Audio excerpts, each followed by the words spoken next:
জোনাই লাচিত নগৰত নিচাসক্ত চালকৰ বিলাসী বাহন খালত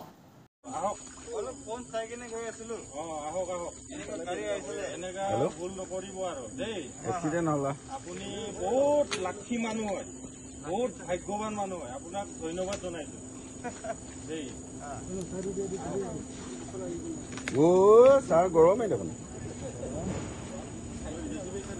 নিশাৰ নীৰৱতা চিৰভংগ কৰি জোনাই ৰাজপথত সংঘটিত হয় এক ভয়ংকৰ দুৰ্ঘটনা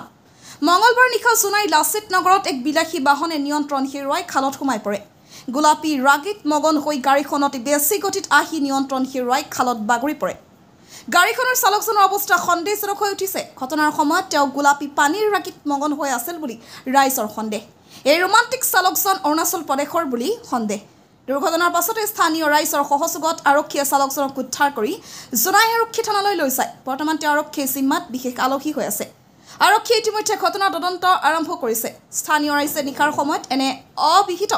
ড্ৰাইভিঙৰ বিৰুদ্ধে কড়া পদক্ষেপ লোৱাৰ দাবী উত্থাপন কৰিছে সৌভাগ্যবশতঃ উক্ত দুৰ্ঘটনাত কোনো লোক হানি হোৱা নাই যদিও গাড়ীখনৰ ব্যাপক ক্ষতি হৈছে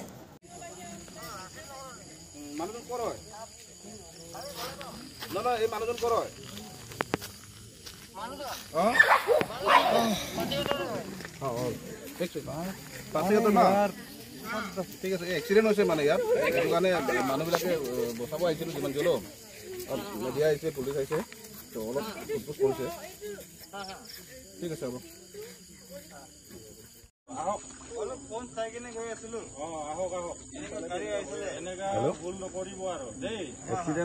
আপুনি বহুত লাখী মানুহ হয় বহুত ভাগ্যৱান মানুহ হয় আপোনাক ধন্যবাদ জনাইছো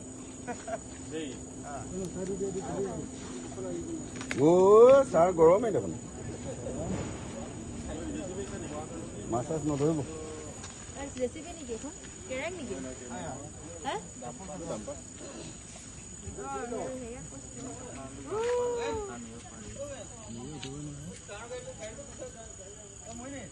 গাড়ীকেইটা অকণমান চেক কৰি দিয়ক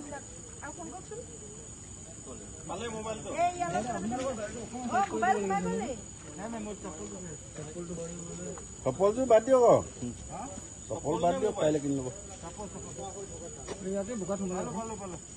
ক'ৰ পৰা আহিছিলে ককাই ক'ৰ পৰা আহিছিলে